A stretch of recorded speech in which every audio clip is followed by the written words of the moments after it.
Саламатсыздар ма балалар? Әдебиеттік оқу сабағымызды бастаймыз. 73-ші сабақ. Сабақтың тақырыбы қазақтың бұлбұлы. Сабақтың мақсаты Күләш, қазақтың бұлбұлы Күләш Байсейітова туралы толық мағлұмат беру. Опера, естелік сөздерінің мағынасын ашу. Тапсырма: опера туралы не білесің? Опера дегеніміз музыкалық өнер жанры. Операның әдеби негізі либретто, музыкалық драматургия және вокалдық музыка тәсілдері арқылы өзінің көркемдік шешімін таба алады. Оқулықпен жұмыс. Екінші тапсырма: мәтінді түсініп оқы. Күләш.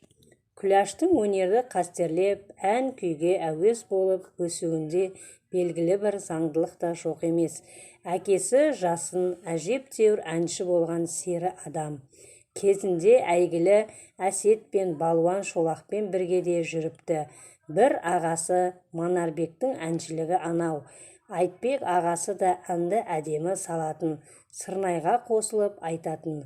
Осындай ортада өсіп тәрбие алған Күләш өнерге жақын жүрмей қайтсын.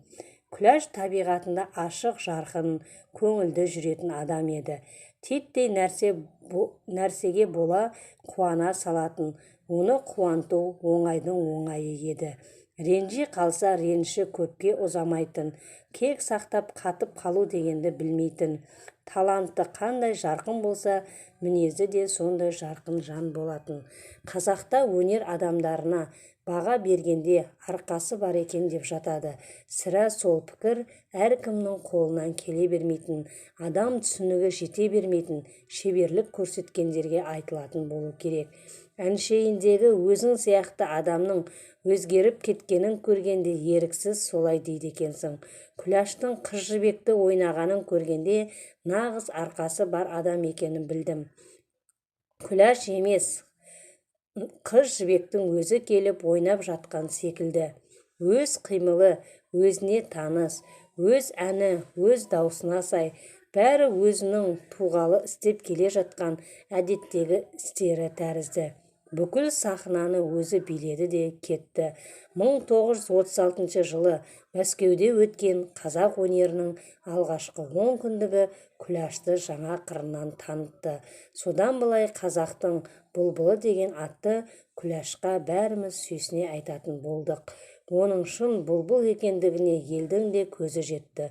Бұлбұл екендігіне Күләш та көзі. Күләш мәтінін жазған Қанабек Байсейітов. Қанабек Байсейітов туралы кішкене мағлұматпен танысып өтейік.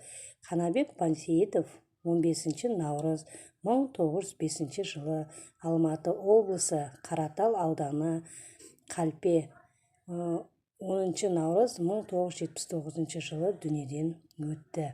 Әнші, актер, режиссер, драматург.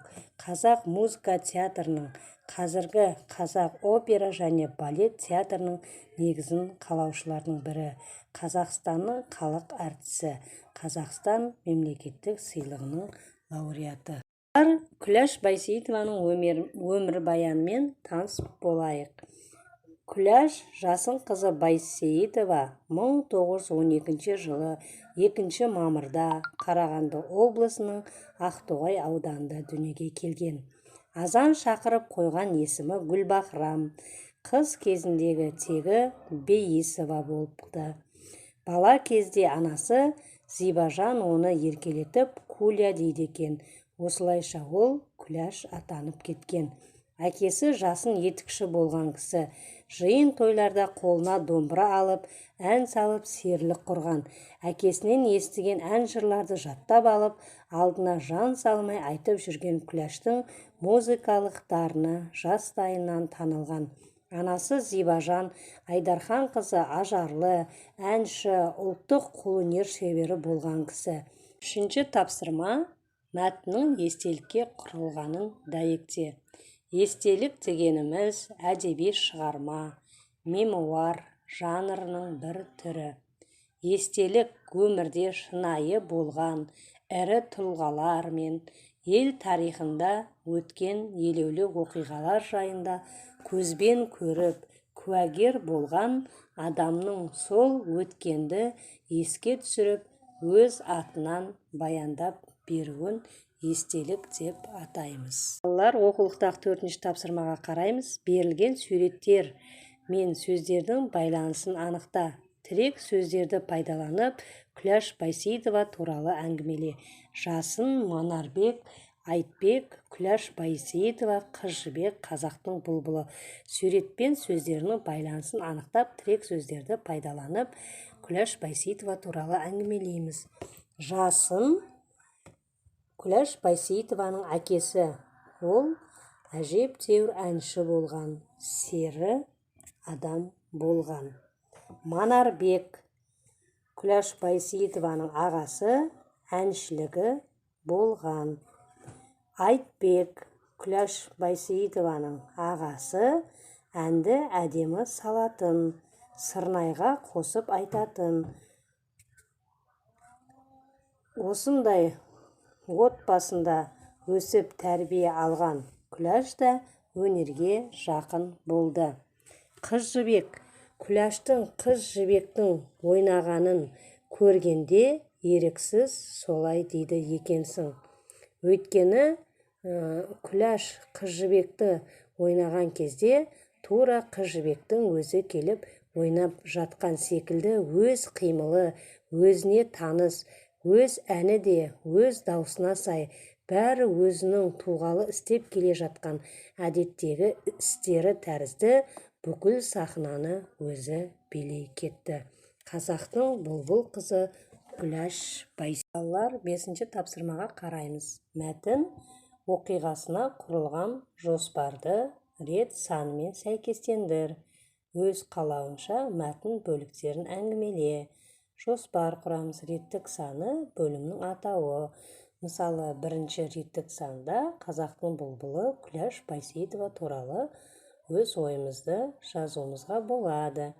2-ші, оның отбасы, өнегесі туралы, қандай отбасына шыққандығы, әкесі, ағалары кім болған, жаңа мәтінде түсіндіріп айттық қой сабақтың басында. 3-ші, оның жарқын мінезі. 4-ші, оның сахнадағы шеберлігі туралы айтуға болады екен. 6-ші тапсырмада балалар осы мәтінді өздерің қандай жоспар құрар едіңдер? Егер өз еркілерінде болса, осы мәтінге өздерің қандай жоспар құрар едіңдер? Өз ойларыңды жазып жеткізіңдер. Сабақ аяқталды. Сау болыңыздар балалар.